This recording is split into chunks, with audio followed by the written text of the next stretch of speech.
Welcome students, welcome to all on my YouTube channel physics chemistry solution. और आज हम discuss करेंगे बेटा एटम का next lecture, that is de Broglie atoms, chapter number 12। कौन सा टॉपिक डिस्कस करेंगे बेटा? De Broglie explanation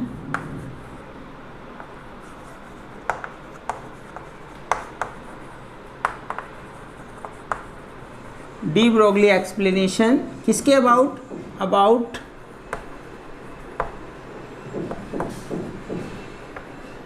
bourse second postulate. Bohr second postulate. देखिए, पहली बात तो बेटा बोर सेकंड पोस्टुलेट क्या है ये आपको पता होना चाहिए। The angular momentum of revolving electron, the angular momentum of revolving electron around the nucleus is equal to integral multiple of h upon 2 pi। क्या कहा गया? angular momentum mvr किसके इक्वल होगा बेटा? nh upon 2 pi। This is the Bohr second postulate. Define करता हूँ words में। Angular momentum of revolving electron around the nucleus is equal to integral multiple of h upon 2 pi। Means angular momentum is quantized. ये जो angular momentum है ये क्या है? Quantized. ये पोस्टुलेट दिए थे बेटा बोर ने, कोई प्रैक्टिकल प्रूफ नहीं दिया था, एक्सपेरिमेंट नहीं किया था, उसका ऐसा मानना था। ठीक है, उन्होंने इस तरह कहा कि ऐसा हुआ होगा, जिससे उन्होंने एक्सप्लेन किए जो भी हमारे रदरफोर्ड मॉडल में जो डिसएडवांटेज थे उसको शॉर्ट आउट किया। ठीक है, और इसके 10 साल के बाद बेटा after 10 year of bore postulate scientist de Broglie ने इस पजल को सोल्व किया। आफ्टर 10 ईयर्स, इसके देने के 10 साल के बाद प्रूव हुआ कि जो उन्होंने उस टाइम बताया था वो एग्जैक्ट बताया था, अपने आइडिया से, अपने ऑब्जर्वेशन से। तो डी ब्रॉगली ने कैसे एक्सप्लेन किया बेटा इस चीज़ को, वो हम अब डिस्कस करते हैं। ठीक है, हमने +1 में पढ़ा है वेव के बारे में। स्टेशनरी वेव क्या होती है, स्टैंडिंग वेव क्या होती है। अगर वेव के दोनों एंड पे नोड्स हैं तो वो इस टाइप से होगी। ठीक है, तो यहाँ पे क्या होगा बेटा, इस टाइप की जो वेव होती है या फिर इस टाइप की जो वेव लगा लीजिए आप, इस टाइप की जो वेव होती है वो स्टेशनरी वेव की कैटेगरी में आती है। कौन सी वेव की कैटेगरी में आती है? Standing wave, stationary wave. और ये जो हमारे ऑर्बिट्स हैं, स्टेशनरी ऑर्बिट्स हैं, उसमें जो वेव थी हमारी, जो वेव प्रोड्यूस हुई, वो एक्चुअल में वेव का कंसेप्ट आया कैसे? डी ब्रॉगली ने, बोर ने कहीं पे भी वेव नेचर ऑफ इलेक्ट्रॉन को कंसीडर नहीं किया था। Wave nature of electron, of moving electron. और जबकि डी ब्रॉगली ने, साइंटिस्ट हुए डी ब्रॉगली, इन्होंने क्या माना? इलेक्ट्रॉन को पार्टिकल वेव की तरह कंसीडर किया। किसकी तरह? पार्टिकल वेव, जैसा कि हमने पहले पढ़ा हुआ है। ठीक है, मैटर वेव, जब भी कोई मैटर मूव करेगा तो उसके साथ एक वेव एसोसिएटेड होगी। तो हम बात कर रहे हैं बेटा स्टेशनरी वेव की, स्टैंडिंग वेव की। स्टैंडिंग वेव, स्टेशनरी वेव वो वेव होती है जो अगर उस ऑर्बिट में इलेक्ट्रॉन रिवॉल्व करेगा तो वो एनर्जी को लूज नहीं करेगा, रेडिएट नहीं करेगा। तो इस टाइप का ऑर्बिट बना बेटा, ये late us consider this is the nucleus, and इस ऑर्बिट में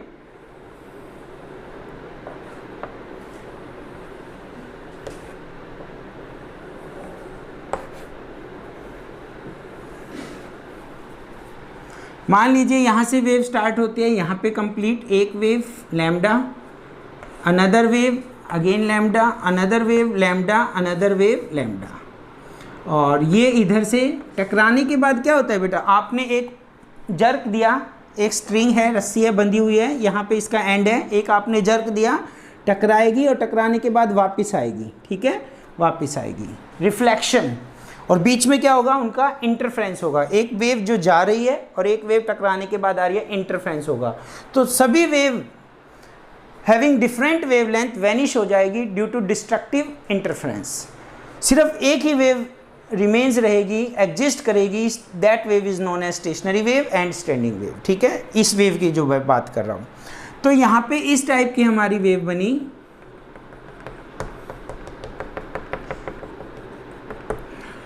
तो अब ये जो इलेक्ट्रॉन को इन्होंने क्या माना?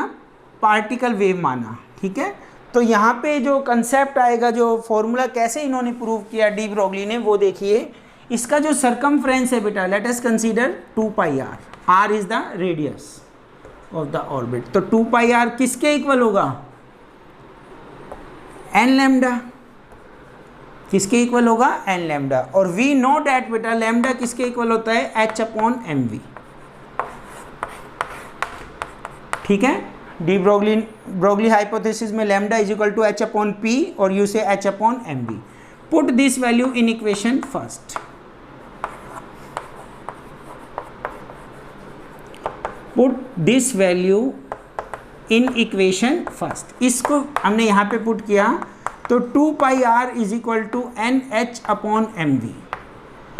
लैम्डा की जगह हमने इसकी वैल्यू पुट कर दी बेटा, रीअरेंज किया, एम वी इधर आ जाएगा, एम वी आर, और ये 2 पाई डिवाइड में आ गया, एन एच अपॉन 2 पाई। तो देखिए राइट हैंड साइड तो बन चुकी है अपनी, and this is the M V R. M V R का मतलब क्या होता है? Angular momentum. M V R का मतलब क्या है बेटा? Angular momentum of revolving electron.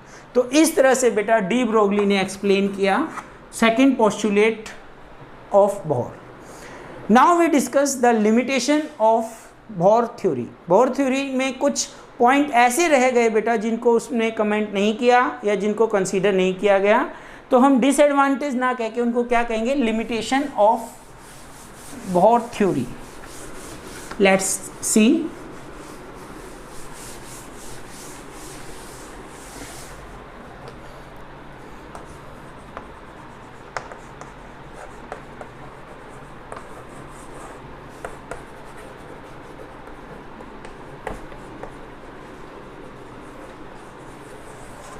Limitation of Bohr theory बेटा, इसमें कुछ पॉइंट्स हैं आपको मेमोराइज करने हैं। फर्स्ट वन, ये जो बोहर थ्योरी है ओनली एप्लीकेबल किसके लिए बनाई गई? हाइड्रोजनिक एटम। हाइड्रोजनिक एटम का मतलब क्या है? Hydrogen like atom. Only applicable for hydrogen like atom means Z is equal to 1. If Z is greater than 1, this theory fail. This theory fail. तो ये जो थ्योरी है Bohr theory, this theory applicable,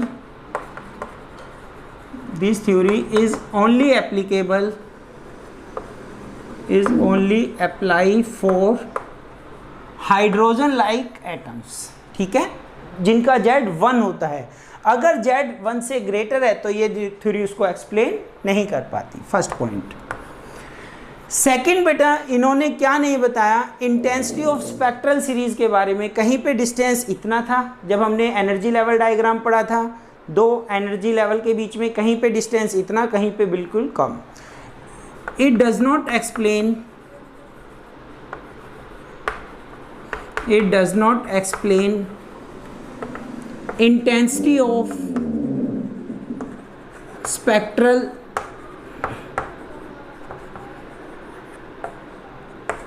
spectral lines, or you say series, intensity of spectral lines। और क्या नहीं इन्होंने बताया? इन्होंने जो इलेक्ट्रॉन रिवॉल्व करते हैं एटम में अराउंड द न्यूक्लियस, उसके अरेंजमेंट के बारे में कोई कमेंट नहीं किया। Distribution, it does not explain, it does not explain distribution and arrangement, distribution and arrangement of electrons in atom।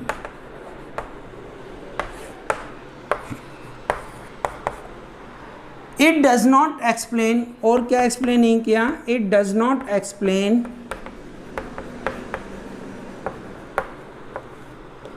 spectral series, splitting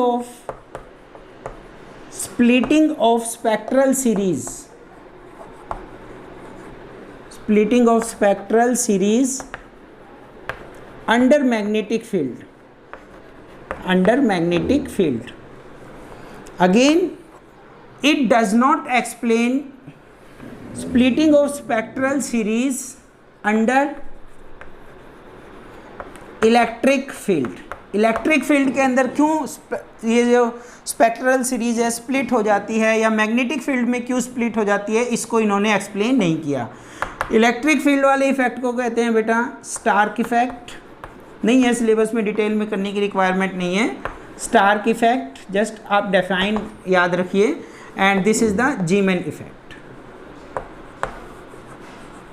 Zeeman effect. यहाँ बेटा हमने कुछ पॉइंट नोट किए, आप एक बार इनको नोट डाउन कीजिए। नेक्स्ट पॉइंट देखिए बेटा, bore theory does not consider the wave nature of an electron. It could not consider, it not consider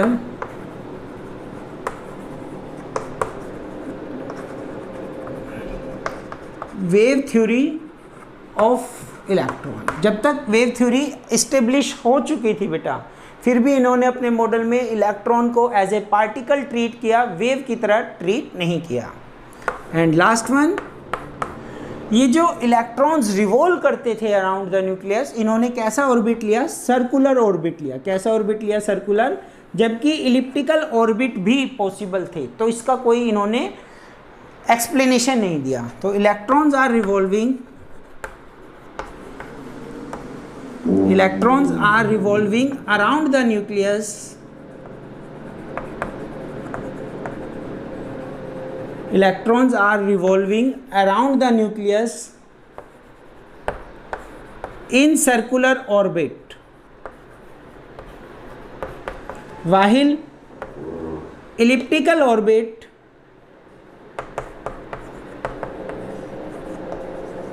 elliptical orbits are also possible।